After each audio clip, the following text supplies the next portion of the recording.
Suas misericórdias se renovaram essa manhã, por mais esse dia ensolarado que o Senhor nos dá, pela pausa nas chuvas.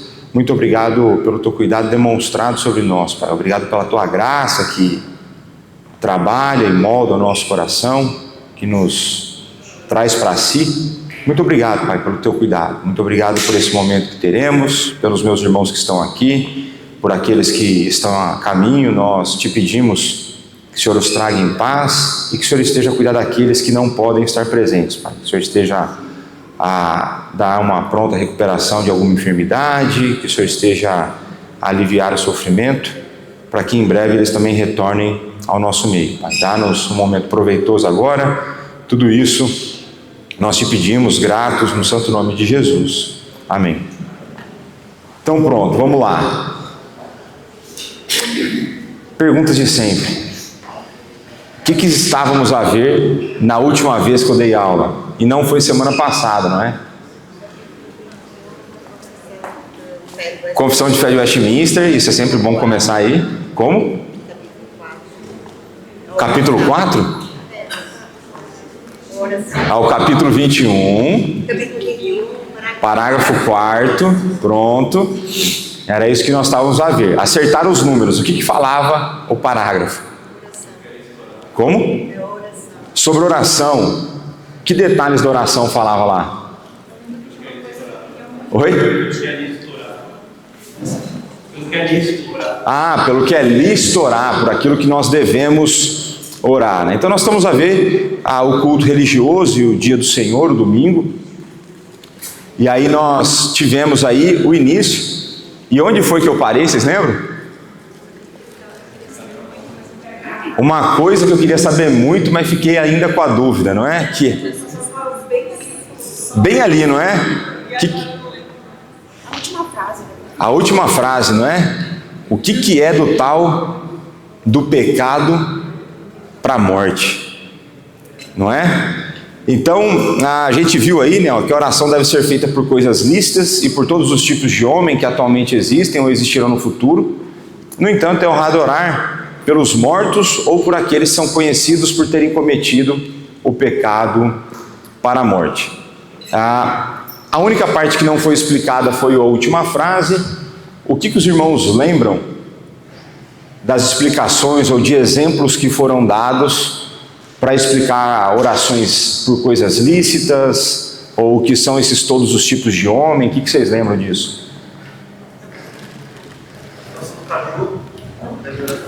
Teve a polêmica da oração por animais, não é? O que mais?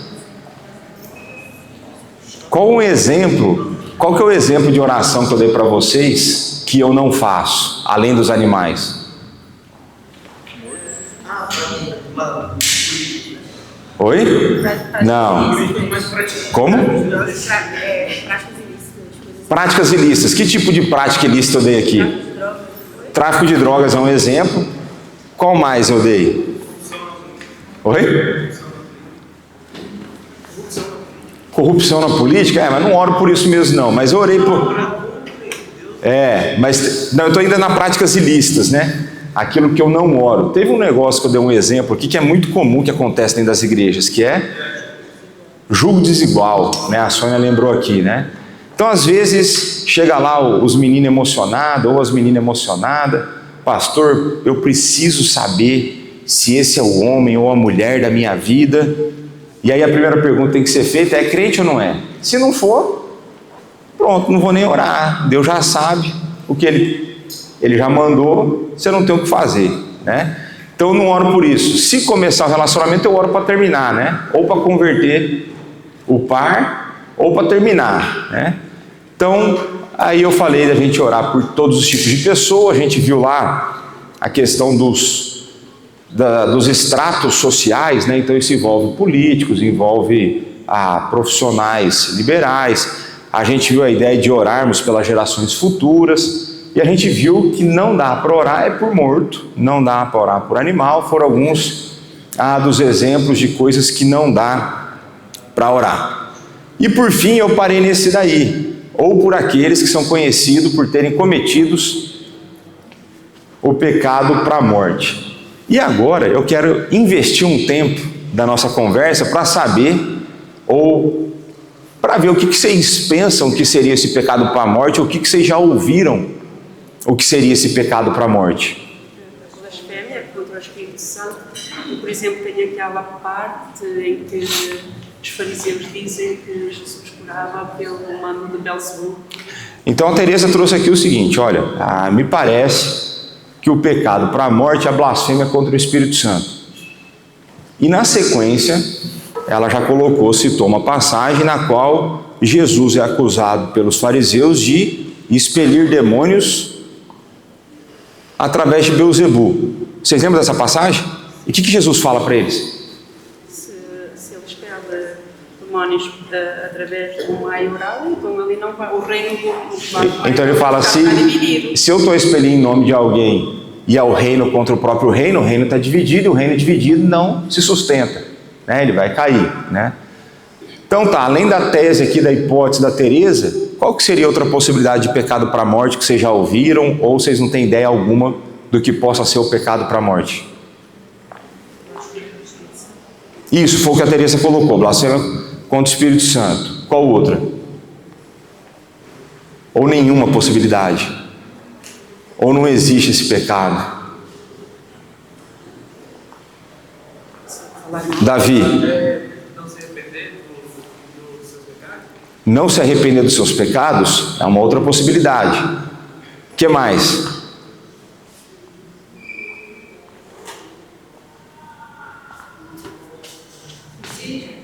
Oi? Suicídio? Aí está querendo polemizar, não é? Então a Alice trouxe ali e falou, suicídio é o pecado para a morte. Existe um sentido que é verdade. Porque matar-se é um pecado, e se ele matou-se, foi para a morte, né? Mas será que é a morte espiritual? Essa é outra pergunta que fica, né?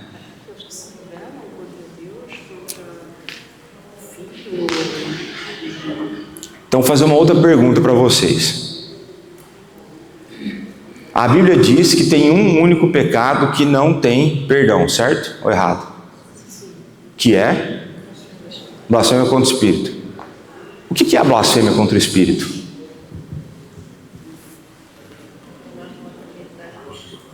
Oi? É nós não acreditarmos em Deus. É nós não acreditarmos em Deus? Ou melhor, não aceitarmos Deus.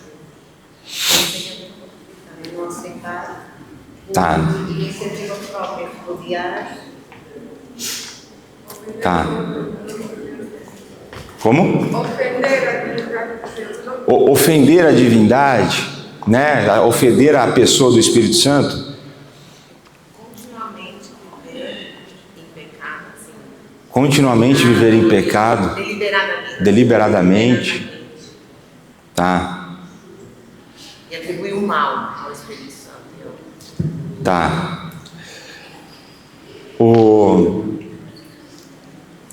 Tem um pastor relativamente famoso no Brasil que conta a história dele como adolescente. Toda vez que ele ouvia a leitura desse texto ou uma pregação sobre, ele ficava preocupado, porque toda vez que ele ouvia a blasfêmia contra o Espírito, ele pensava em alguma coisa contra o Espírito na mesma hora. E ele falou assim, se isso é blasfêmia contra o Espírito, então já foi, eu já não tenho recuperação, né? Se for alguma ofensa contra a pessoa do Espírito Santo, aí não tem perdão. Agora, qual que é o contexto, qual que é o texto, e ele foi citado aqui já hoje, em que a blasfêmia do Espírito Santo é colocada? Eu acho que é nesse texto em que Jesus, em que eles dizem que Jesus cura através do maioral. Então pronto, então a Teresa trouxe aqui de que de facto é o texto no qual Jesus é acusado de expelir demônios através de Belzebu. E dentro desse contexto, Jesus Cristo vai falar então que a blasfêmia contra o Espírito Santo é o pecado que não tem perdão. Se você pega essa informação dentro do contexto, o que você imagina que seja então o pecado, a blasfêmia contra o Espírito Santo? Eles sabiam que Cristo era filho de Deus e mesmo Satanás, tem outras coisas. Ele sabia que o Senhor era verdadeiramente filho de Deus, mas ele tentava difamar por inveja, não sei. Pelo texto, o que eu imagino, Gustavo, atribuir ao mundo obras que foram feitas por Espírito Santo. então atribuir a Satanás obras realizadas pelo Espírito Santo. Então, em última instância, quando você pensa na blasfêmia contra o Espírito Santo, é você ver, se você vir alguma obra feita por Deus e você falar que é do demônio. Agora, de que maneira prática a gente consegue fazer isso na vida?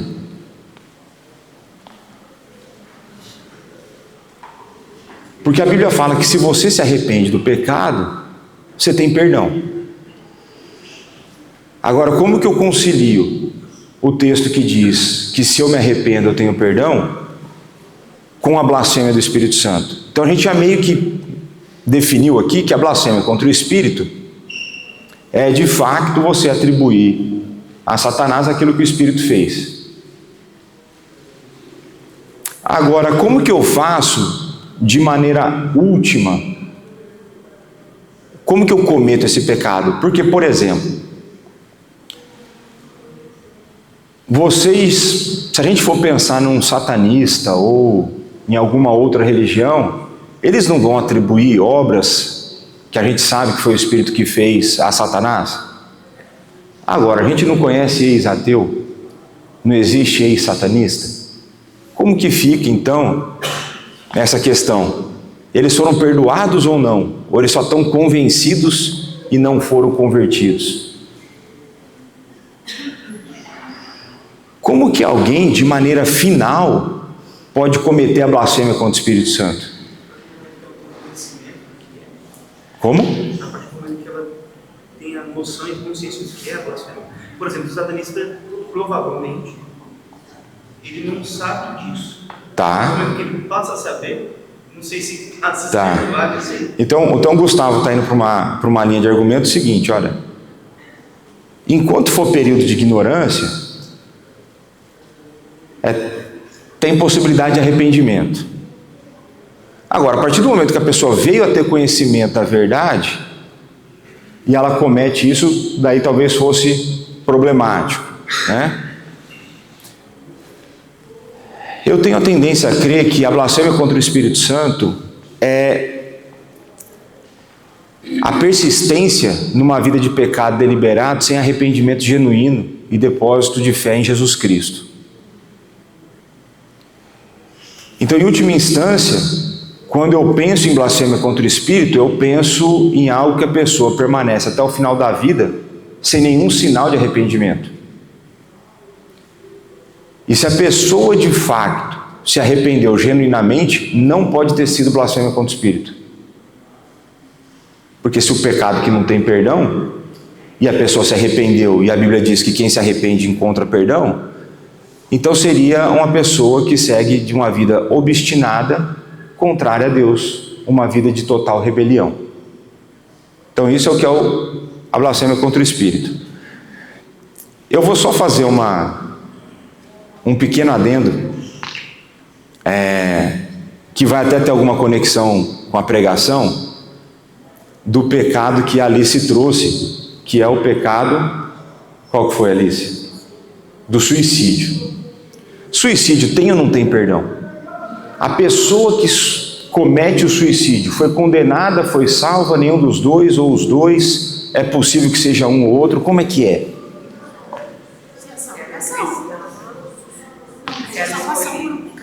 Então, se é salvo, é salvo. Aí a pergunta que fica, um salvo cometeria suicídio? Essa é uma outra pergunta. Salvo peca, pode vir a pecar, então... Não, salvo pode vir a pecar, não. Salvo peca todos os dias. Como? Sansão suicidou-se. É uma forma de enxergar o que aconteceu lá. Sendo suicídio pecado, né? Pecado. Se a pessoa se suicida, como é que ela tem tempo de se arrepender? Ela não se arrepende. A Teresa trouxe um ponto importante. Se a pessoa comete suicídio, em que momento ela pode se arrepender desse pecado?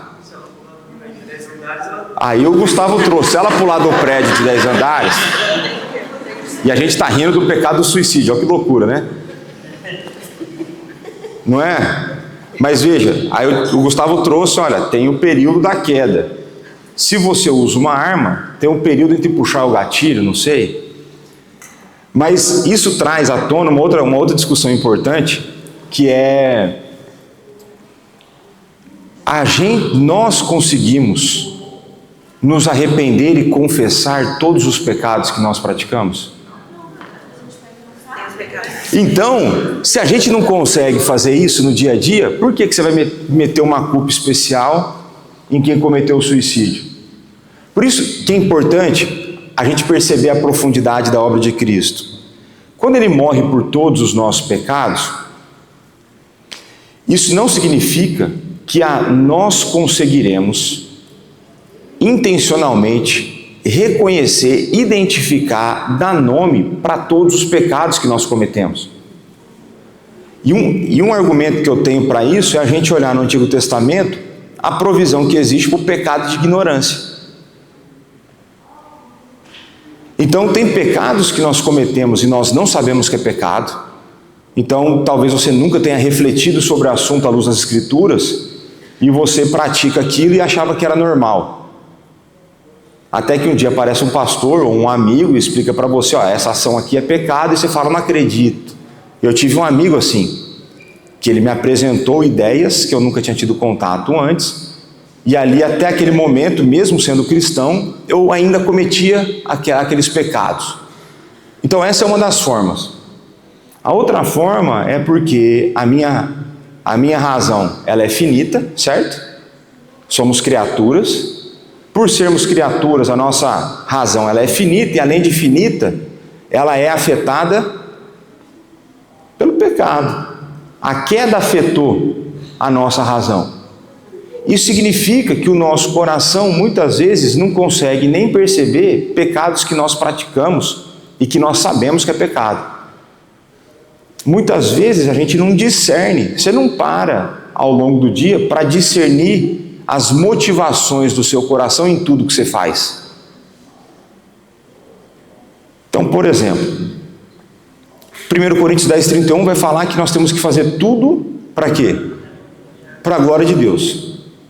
Agora, tem dia que você vai querer agradar o seu cônjuge, não para a glória de Deus. É só para você não ouvir reclamação. Ou só acontece lá nos Estados Unidos isso aí? O Diego está ali se matando de rir, deve ter feito isso hoje já.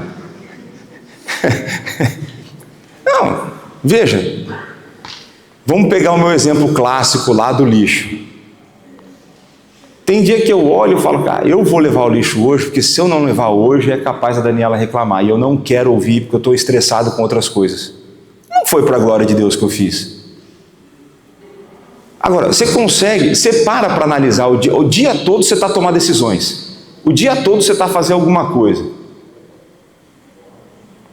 Você para analisar a motivação de todas as decisões que você tomou? Se bobear, nenhuma. Né?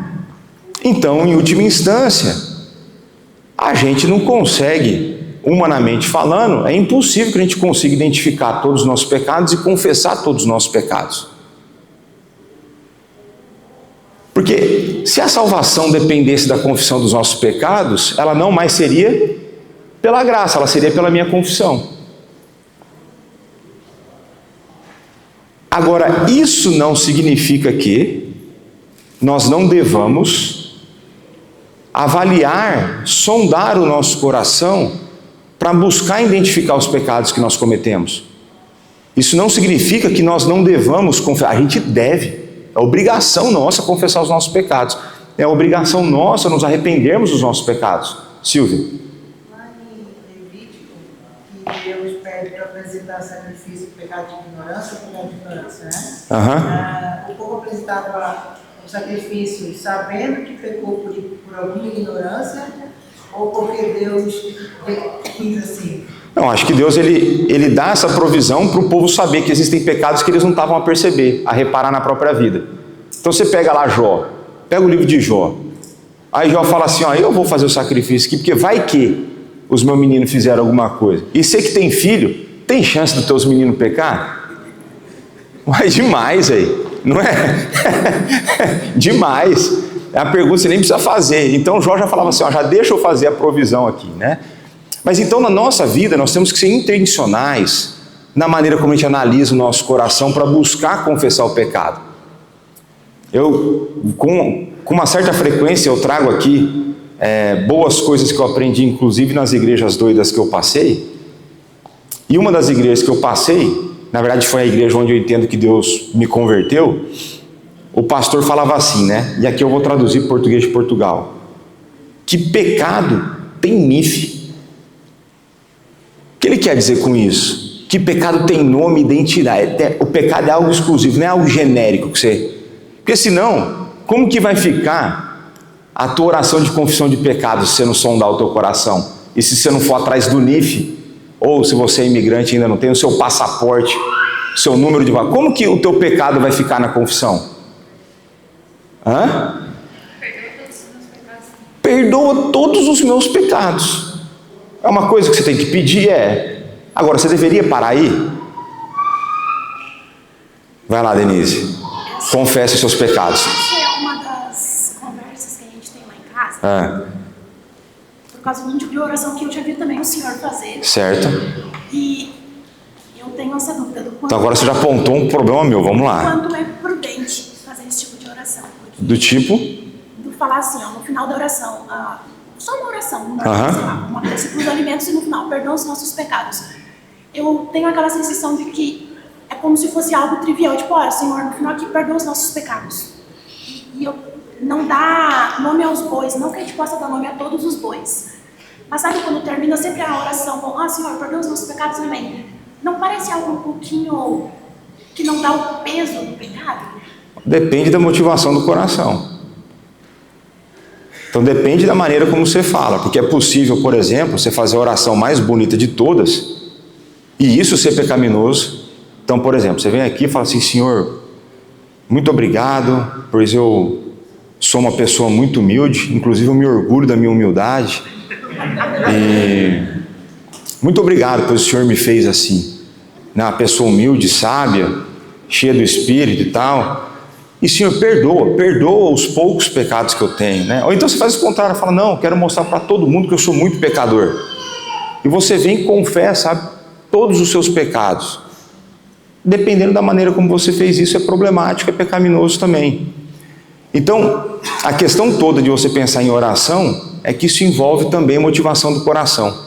Então, por exemplo, vamos pegar o texto lá de Mateus 6, quando a gente está falando ali do sermão todo do monte, né? Vocês lembram do que Jesus fala acerca de oração e jejum nessa passagem? Oi? Então, quando ele vai falar da oração, ele fala, quando você for orar, entre no seu quarto e tranca a porta. Mas você não ora em público? Então você está desobedecendo a Jesus? Não. A gente precisa entender o contexto para ver o que ele está a dizer. E o que Jesus estava a condenar ali? Mas o que dos fariseus? Orar em público, ficar especificamente no horário da oração em público para... Exato. Desfigurava. Então, por exemplo, você pega lá o fariseu, ele pegava o cronograma dele, ele via o horário que ia bater o horário da oração e ele dava um jeito de, por acaso, de calhar dele estar no principal ponto da praça onde a cidade toda via ele. E aí ele era obrigado a parar e orar a Deus. E aí ele poderia fazer como aquele outro que fala, Senhor, graças a Deus, graças ao Senhor não sou como esse. Lembra dessa outra oração? Quem desceu justificado? Não foi quem orou bonito. Então a questão da motivação importa, né? Então se você faz no final, perdoa os nossos pecados, dependendo de como você falou, tranquilo, dependendo de como você falou, mais um para sua conta. Entendeu? Mas eu estava a dizer aqui, qual que era a linha de raciocínio que eu estava antes da pergunta ali? Oi? O pecado tem nife, né?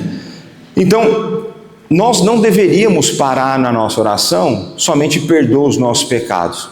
E aqui, se a gente for pensar mais na nossa vida individual, a nossa vida devocional individual, é um exercício da gente pedir, inclusive, auxílio para o Espírito Santo, mostrar para nós onde nós temos pecado. Então, com uma certa frequência, eu falo para o Espírito Santo lá, falo Pai, fala para o Espírito aí, mostrar onde eu tenho pecado. Eu já dei esse exemplo para vocês do mestrado, né? Tinha dia lá no mestrado que eu acordava no horário, chegava na aula no horário, prestava atenção na aula, não dormia, não conversava, anotava tudo que o professor falava, voltava para casa, eu mesmo fazia meu almoço para não atrapalhar minha esposa no trabalho dela, eu almoçava, eu lavava a louça e eu descansava, depois estudava de novo, deitava e dormia. No dia seguinte, a hora que eu acordava e ia confessar os pecados, eu falei assim, mas eu não pequei ontem. A sensação é de que, onde foi que eu errei? Se eu acordei, se teoricamente tudo que eu tinha que fazer eu fiz do jeito certo, teoricamente.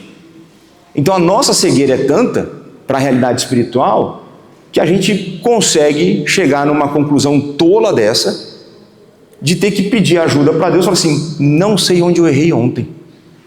Não sei onde eu te ofendi ontem. E aí a certeza que eu tinha é que eu tinha ofendido.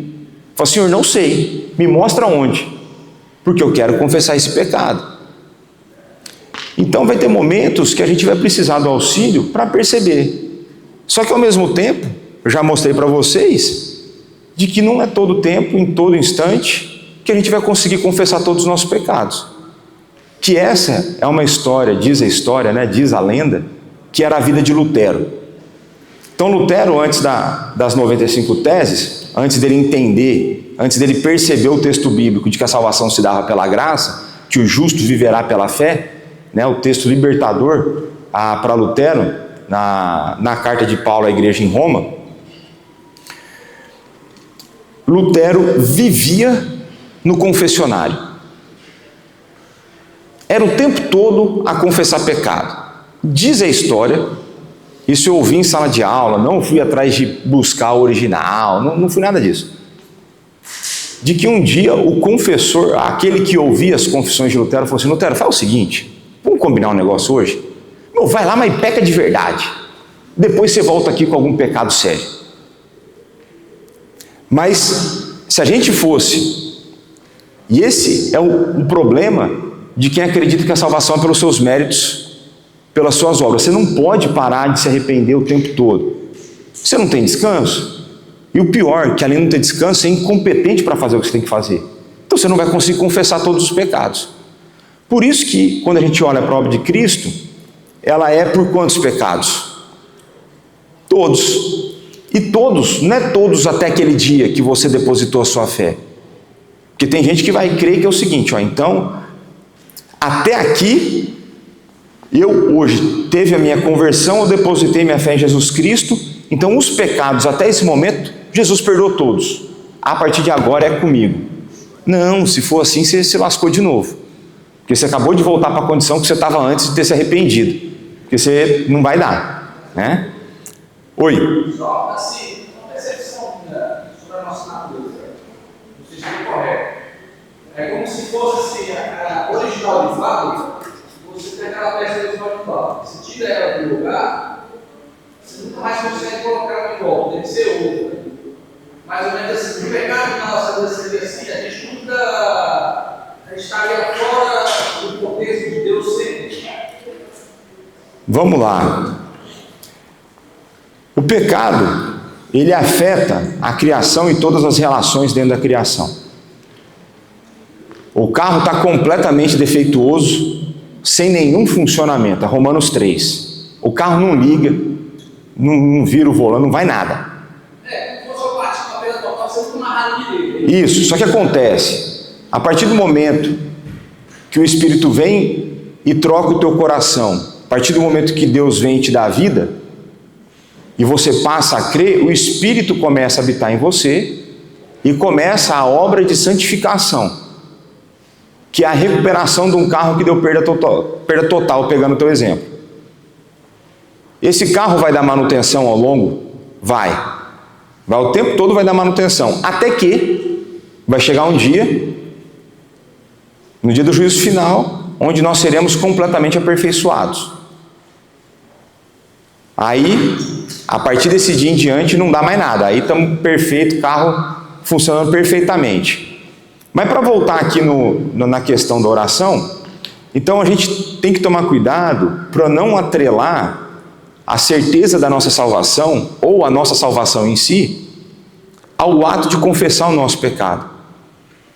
Confessar o pecado é importante, mas a gente não perde a nossa salvação porque a gente esqueceu de confessar algum. Porque senão a gente limita a obra de Cristo. Falei, só perdoa os pecados que eu confesso. Aí não dá jogo, né? Então, eu entendo, a minha percepção acerca do suicídio é de que eu não vejo o suicídio como pecado para a morte, no sentido para a morte espiritual. Eu vejo como um pecado grave, mas eu entendo que é um pecado passível de Cristo ter morrido por ele na cruz. Creio que as pessoas que cometam esse tipo de pecado estão num estado de vida desesperador, em que a única solução que ela consegue ver para o problema dela é acabar com a própria vida. Então isso significa que a pessoa precisava de ajuda, e se ela for, por exemplo, cristã, significa que a igreja foi incapaz de reconhecer na vida dela um problema que ela passava. Então, se alguém comete um suicídio dentro da nossa igreja, a culpa é nossa também, num certo sentido, que a gente foi incapaz de identificar. Agora, se a pessoa estava a ser auxiliada, se ela estava a ser acompanhada e ainda assim ela fez, é uma outra história. Mas você pegar assim, foi uma surpresa o fulano ter cometido esse pecado, né, ter tirado a própria vida. Né? Mas, enfim, então não creio que o suicídio seja o pecado que está aqui. Vamos ver o que a primeira carta de João, no capítulo 5,16, diz o seguinte, ó: se alguém vir a seu irmão cometer pecado não para a morte, pedirá e Deus lhe dará vida. Aos que não pecam, para a morte. Há pecado para a morte, e por esse não digo que rogue. Ou seja, não ore, toda a confissão está em cima disso aí. Agora, nós não temos muito mais informação do que esse versículo sobre esse assunto. A gente não tem outros textos que vão nos auxiliar na compreensão do que é o pecado para a morte. E quando a gente tem pouca informação acerca de algum assunto que é complexo, qual que deve ser a nossa postura? De cautela, de cuidado. Então, num primeiro momento, eu deixaria de orar por alguém? No primeiro momento, eu não deixaria. Agora, vamos ver o que o Van Dixhoorn vai falar acerca dessa ideia. Ele vai dizer o seguinte: os teólogos de Westminster mencionam que há também aqueles que se endureceram. Há um pecado que leva à morte, o pecado de opor-se a Deus e não se arrepender. Se esse pecado prossegue por toda a vida, ele então provará ser um pecado para a morte, como o apóstolo chama no verso que a gente acabou de ler. Como sabemos quando um pecador atingiu o ponto da morte espiritual antes da morte física? Não é a pergunta que a gente está a fazer? É mais ou menos essa. Ele vai dizer: podemos saber isso? Eu acho que é outra pergunta importante. Talvez esse conhecimento fosse obtido apenas pelos profetas e apóstolos, que às vezes falavam e agiam com confiança acerca do estado espiritual de alguns dos seus contemporâneos. Então ele dá exemplo de Jeremias 11. Qual que é o exemplo de Atos 5 que vocês viram no PG? Ananias e Safira. Então você vê que Pedro, a hora que ele fala lá, ele fala com conhecimento que não é um conhecimento obtido normalmente. Foi um conhecimento obtido de maneira sobrenatural. Então ele vai continuar: nós mesmos deveríamos ser cuidadosos em julgar o estado espiritual de outros, O normal seria que prosseguíssemos em nosso dever de orar pela salvação do perdido, independentemente das circunstâncias. Me dê um exemplo na Bíblia que justifique essa frase do Van Dixhoorn, que vale a pena, uma vez que a gente não sabe quem é eleito e quem não é. A gente não consegue saber se o arrependimento, se o endurecimento dessa pessoa é definitivo ou não. Natanael, Paulo, Nicodemos. Eu pensei no ladrão da cruz,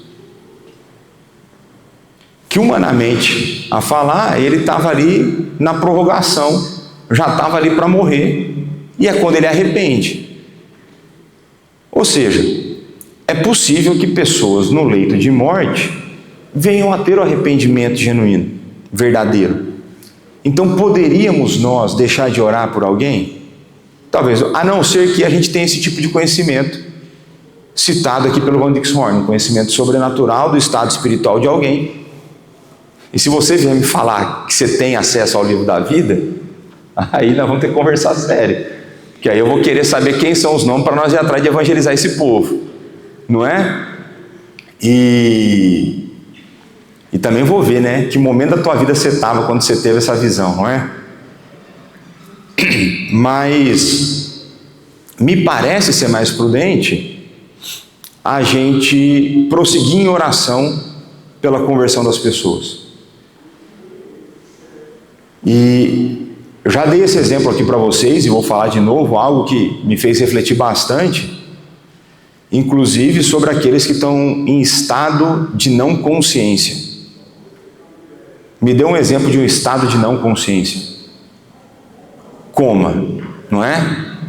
E uma das discussões que teve lá, um amigo meu teve no mestrado dele, com, acho que o professor na época era o David Paulison, foi evangelizar ou não uma pessoa em coma. E o argumento do Paulison é que enquanto a alma está no corpo, tem vida. E o que precisa ser convertido não é o corpo, é a alma. Então, em última instância, você prega para a alma da pessoa, ainda que fisicamente você olhe e pareça não fazer sentido aquilo. E meu amigo conta, né, que foi uma baita de uma discussão na aula, até que ele chegou a esse raciocínio completo, muito mais argumentado do que o meu aqui, eu só falei a conclusão. E meu amigo disse assim, falou, Léo, e é verdade, se você pegar o ensino bíblico, vai falar para a gente fazer isso. Falei assim, mas mesmo assim, dava uma vergonha na hora que eu ia para o hospital, entrava na UTI, estava lá a pessoa em coma e as enfermeiras olhando, eu falando, e eu ia evangelizar. Eu me dava vergonha, mas eu fazia. Agora pensa, qual outro exemplo que a gente pode ter, a princípio, de pessoas que não estão em estado de consciência, além do coma? Oi?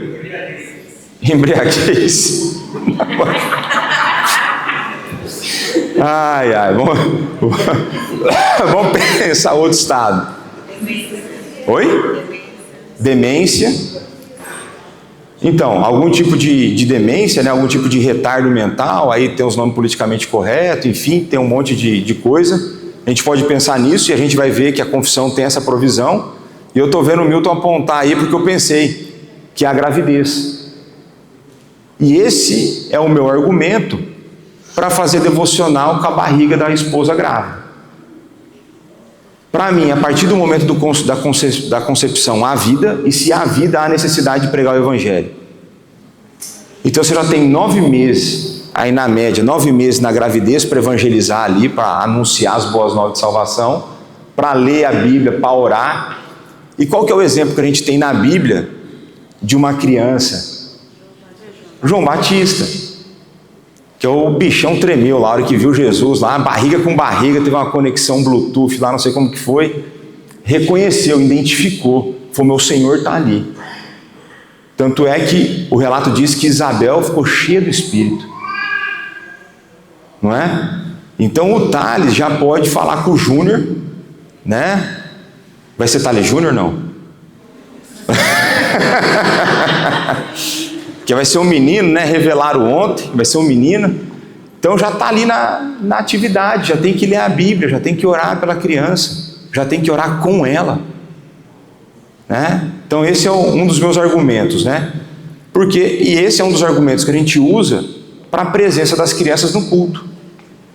Então a gente tem, além da questão das crianças estarem presentes no culto, porque nós adoramos a Deus como uma comunidade pactual, e Deus então trata com famílias, então as famílias do pacto adoram juntas. Então esse é um argumento. O outro é que o Espírito age quando Ele quer, em quem Ele quer, da maneira como Ele quer. E nós sabemos que a fé vem pelo ouvir, e ouvir a pregação, a palavra de Cristo. Então se as crianças estão a ser expostas à pregação da palavra, o Espírito pode convertê-las já numa idade muito nova, bem miúdo? Pode. O Espírito pode fazer isso. Então esses são argumentos pelos quais a gente... E ontem eu tive a oportunidade de conversar com uma pessoa que está a lutar para sair de uma seita, né? E passei um tempo com essa pessoa a conversar, e essa pessoa já visitou nossa igreja.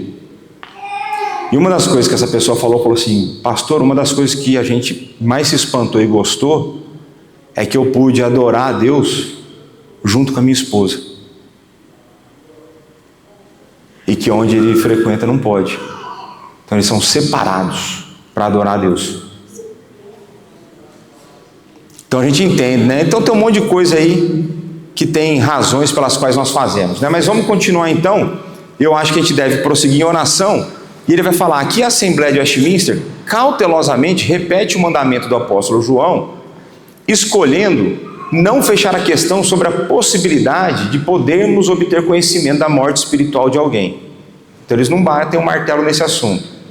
Se nós de fato tivéssemos esse conhecimento, não iríamos orar por eles, porque, repetindo mais uma vez, o julgamento de Deus é final.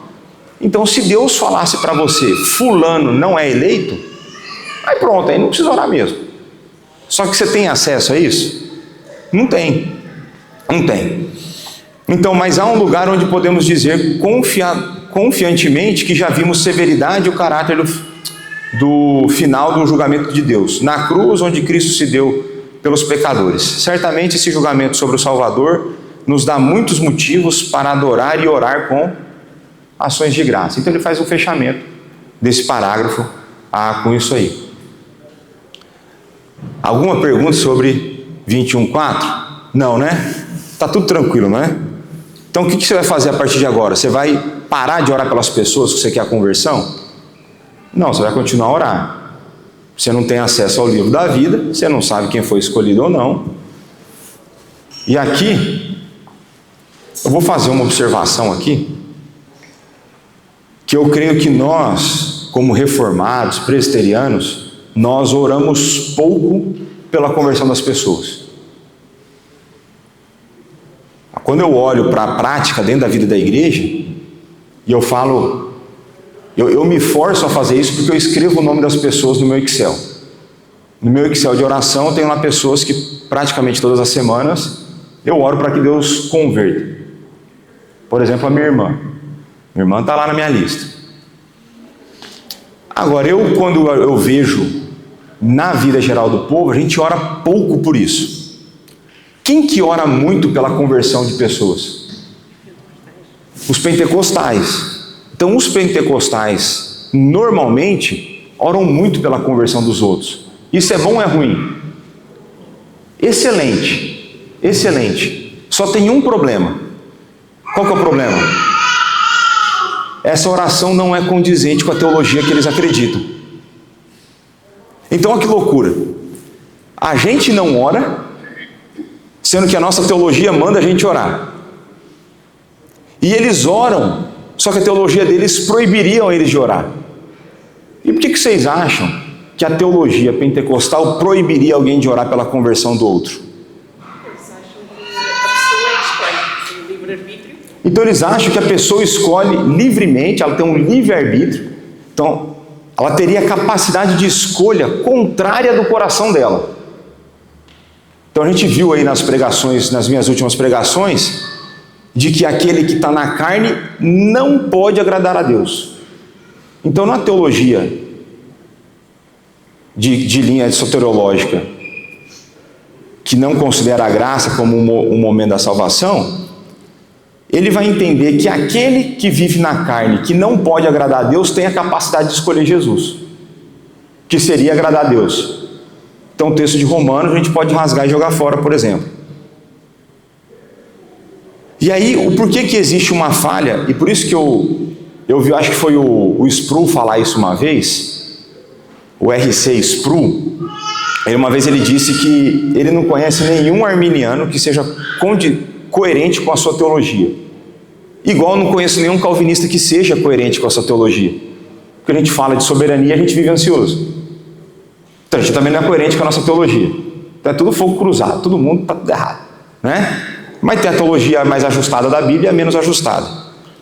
Porque ele fala assim, eu conheço os meus irmãos arminianos que vão e oram por conversão de pessoas. Então, em última instância, ele não acredita no livre-arbítrio.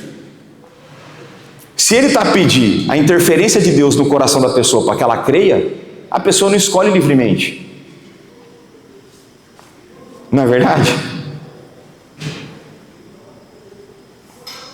Então, em última instância, a gente tem que aprender a orar mais pela conversão de pessoas, porque é isso que também a Bíblia nos manda fazer e a nossa teologia nos informa a fazer. Por exemplo, porque você crê que Deus decretou todas as coisas, você também é obrigado a crer que Deus escolheu fazer algumas coisas através da oração. Então você tem que orar para que algumas coisas aconteçam. Você sabe o que é? Não. Então você sai orando por um monte de coisa. Então assim, você sabe se a conversão vai se dar de um jeito ou de outro? Não sabe, mas você tem que orar pela conversão? Tem. Por quê? Porque Deus age através da oração. Então é importante que a gente seja coerente com aquilo que nós dizemos crer. Esse é um dos grandes desafios, né? E o pecado de quem diz crer numa coisa e vive de outra forma é o quê? Qual o pecado? Hipocrisia, não é? Então todos nós somos grandes hipócritas. E o grande desafio da nossa vida é que dia após dia nós sejamos menos hipócritas. Porque sempre existirá uma diferença entre aquilo que nós dizemos crer e a maneira como nós vivemos. E o padrão nunca vai ser piorar o que nós cremos, mas sempre melhorar o que nós fazemos. Então pronto, depois de uma pequena observação, vamos entrar nesse pequeno parágrafo 5. Oi? Então, eu entendi bem. Então, não existe uma definição do que seria o pecado para morte? De maneira explícita na Bíblia não tem. E a conclusão que nós chegamos quando a gente olha o texto bíblico é de que a pessoa que de maneira final e última vai negar a Deus, não vai se arrepender dos seus pecados, não vai submeter a Cristo. E como a gente não sabe quem é, faz sentido a gente orar pelas pessoas. Então isso significa que o pecado da morte está atribuído a todos aqueles que o Senhor não escolheu. Isso, seria alguma coisa do gênero. Pode ser também que o pecado da morte ela nunca se preocupará com isso. De uma certa forma está relacionado com a negação última de... A pessoa nunca vai ter uma preocupação se ela pecou pela morte ou não. Se ela está sempre a pedir perdão a Deus, a procurar obedecer à vontade de Deus, essa pessoa com certeza, provavelmente, não pegará para a morte. A pessoa que pega para a morte, ela nunca será a preocupação dela isso. Veja, para mim, eu não sei se eu percebi bem o que você falou, mas, por exemplo, eu me arrependi dos meus pecados, depositei minha fé em Jesus Cristo, eu nunca tive a preocupação se eu cometi o pecado para a morte também. Mas veja, eu acho que o jeito mais fácil da gente perceber é, independente se a pessoa se preocupa com isso ou não, ela nunca se arrepende. Em última instância, o jeito mais fácil de colocar a informação seria isso.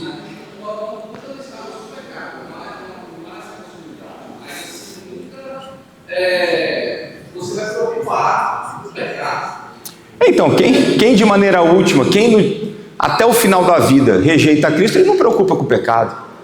Preocupação com o pecado é coisa de crente. Entendeu? É crente que preocupa com pecado, é crente que preocupa se está salvo ou se não está salvo. Quem está perdido não está preocupado com essas coisas, né? Mas vamos continuar aqui nos elementos do culto público, né? Então, parágrafo 5 vai dizer o seguinte: a leitura das Escrituras com santo temor, a sã pregação da palavra e a consciente atenção a ela em obediência a Deus, com compreensão, fé e reverência. Os cânticos de salmos, o cântico de salmos com gratidão no coração, bem como a devida administração e a digna recepção dos sacramentos instituídos por Deus, são partes do culto comum oferecido a Deus. Além dos juramentos religiosos, votos, jejuns solenes e ações de graça com ocasiões especiais, os quais, em seus vários tempos e ocasiões próprias, devem ser usados de um modo santo e religioso. A gente vai começar a ver aqui, e parte dele eu quero que você veja, para você já aplicar hoje no culto público de hoje, né? O que a gente consegue aprender com esse parágrafo aí? Tem que ler a Bíblia no culto público. Tem que ler a Bíblia. Não tem chance de culto público. Ler, cantar.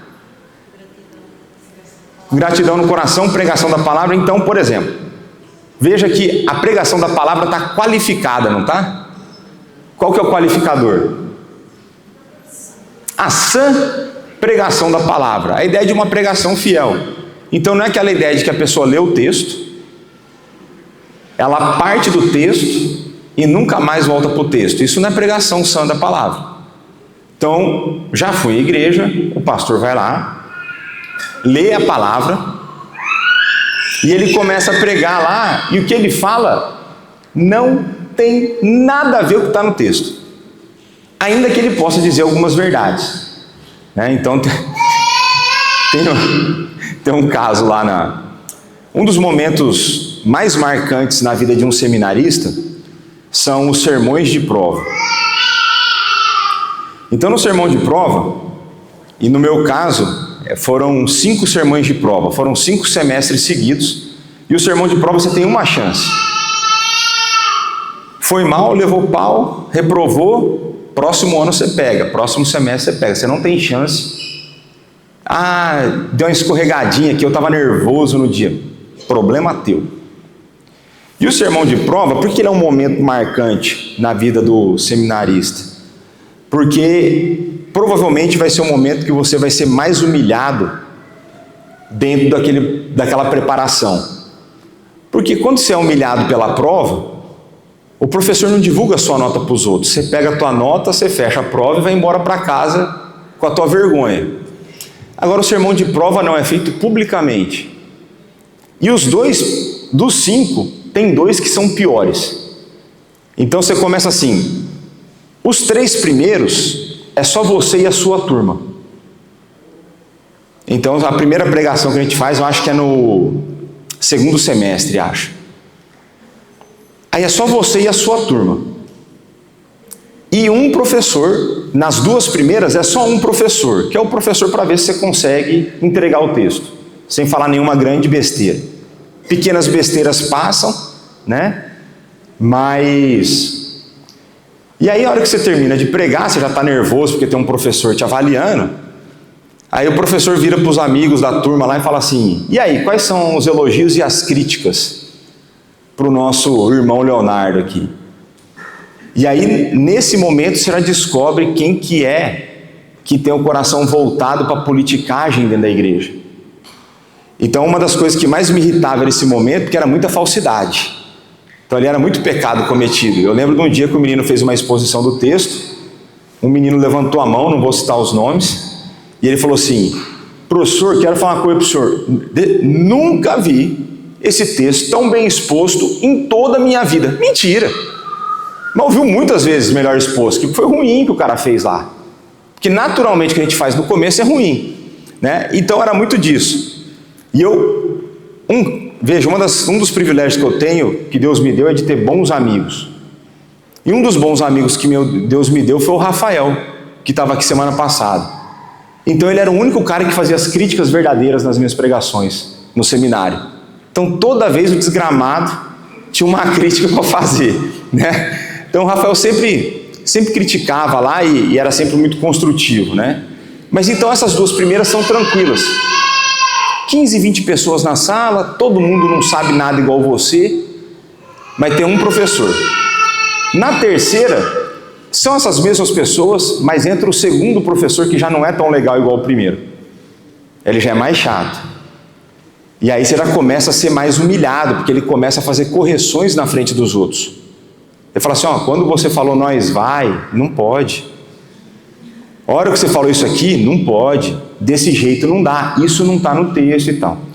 E as duas últimas, era você diante do seminário todo. Todas as turmas, e era o culto da semana.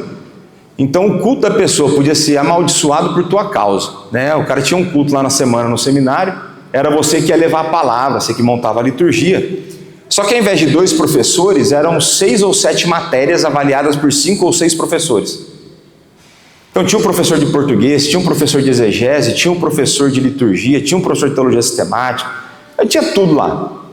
Então uma coisa que você sabia que você ia apanhar. A questão é se você tinha sido bom aluno ao longo do tempo, que eles te batiam menos, né? E aí um amigo meu foi lá, pregou o texto, ele me contou essa história, né? Foi lá, pregou o texto, tal, aí chegou um professor lá que era bem tranquilão, falou, olha, que pregação, o irmão só falou verdades, só tem um problema, não está nesse texto. Você tinha que pregar outro texto para pregar o que você pregou, porque o que você falou não tem nada aí. Não tem nada. Então, às vezes, aí eu vou falar algumas das avaliações que foram mais problemáticas, que eu já participei, e que se fossem comigo, talvez eu tivesse cometido o pecado que a Alice trouxe.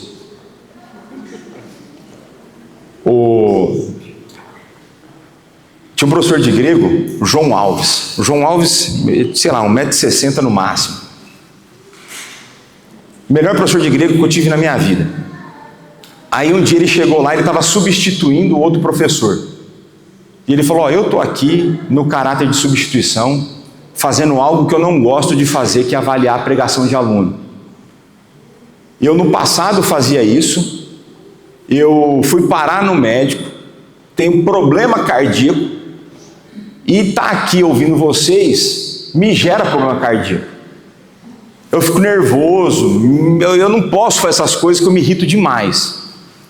Eu falei, não, começamos bem, né? E aí depois que ele fez esse preâmbulo, ele virou para o aluno e falou assim, olha, veja bem, vou dar uma dica para vocês todos aqui.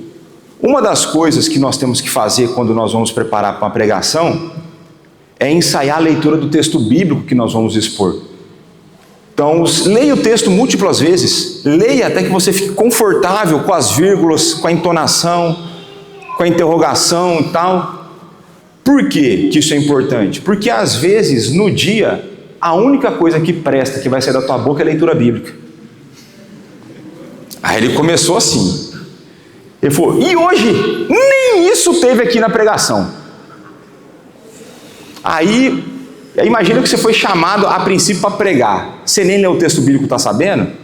Aí tem que cometer o pecado que Alice trouxe. Aí o cara falou assim, professor, e aí na frente de todo mundo, você falou assim, e Deus disse isso, e Deus disse aquilo, e Deus disse aquilo outro. Deus não falou nada disso. Vai ler a tua Bíblia, vai estudar. Nossa. Aí essa é para encerrar. Teve um outro que foi até pastor da Júlia e da Cleodi. Cara, gente boa, cara tranquilo. Pastor Canelhas. Um dos homens mais mansos que eu já conheci. Parecia o Mr. Magoo. Tranquilão ele e tal. E eu e o Rafa, a gente almoçava direto com ele. Era um senhor muito legal. Faleceu. E era o professor de pregação, ele era gago. São as belezas do evangelho, né? Aí eu nunca consigo imaginar o Canelha sendo grosso, né? Mas teve um dia lá, ele era gago, daí ele tinha um jeitinho de falar especial, daí ele falou assim, ô filho, faz favor, a tua voz é muito bonita. Isso pro outro cara lá. Vai trabalhar numa rádio, mas por favor, nunca mais na sua vida pregue. Eu não quero mais lhe ouvir. E pegando leve, tá certo? Então, fiquem à vontade para me criticar. Eu já passei por cenas muito piores. Já ouvi coisas piores, né? Graças a Deus nenhuma dessas cenas foi comigo, senão eu provavelmente também não estaria aqui. Mas a pregação sã da palavra é importante no culto público. Semana que vem eu vou falar um pouco mais sobre isso. Nós vamos entrar aqui, se Deus quiser, vai dar até para a gente passar pela nossa liturgia, para vocês perceberem um pouco de como funciona a nossa liturgia. Ou como que nós temos os elementos que a confissão sistematizou das Escrituras em prática na nossa vida aqui no culto de domingo. Você vai perceber que os elementos que nós temos na nossa liturgia não são aleatórios. A gente não faz para agradar pessoas, a gente faz para agradar a Deus. Por isso tem uma lógica por trás daquilo, né? Mas aí eu volto mais e fiquem sabendo, então vocês viram que vocês têm que orar por seminarista, né? Porque às vezes o seminarista sofre lá umas humilhações pesadas, né? E o pior é você ouvir isso na frente de 60, 70 pessoas, né? Mas é isso, né? Então vamos orar. Pai, muito obrigado por esse momento, muito obrigado pela Tua palavra, que é viva e eficaz, que consegue discernir os nossos pensamentos, as nossas motivações. Obrigado, pois o Senhor nos deixou a Tua santa palavra e nela o Senhor deixou-nos as instruções para que possamos prestar um culto agradável a Ti, Pai. Dá-nos um coração movido, fundamentado na Tua palavra, submisso à Tua palavra, para que possamos orar da maneira como o Senhor nos ensinou, para que tenhamos um coração que tem prazer numa vida de oração, para que possamos orar não apenas no culto público, mas também na nossa vida privada, Pai, que nós possamos ter uma vida de oração constante, uma vida de oração intencional e uma vida de oração que se preocupa com a grande comissão, que ora pelos perdidos, que ora pela conversão das pessoas, para que em tudo isso possamos ver o Teu nome receber mais glória, Pai. É o que nós colocamos através de Cristo Jesus, nosso Senhor e Salvador. Amém.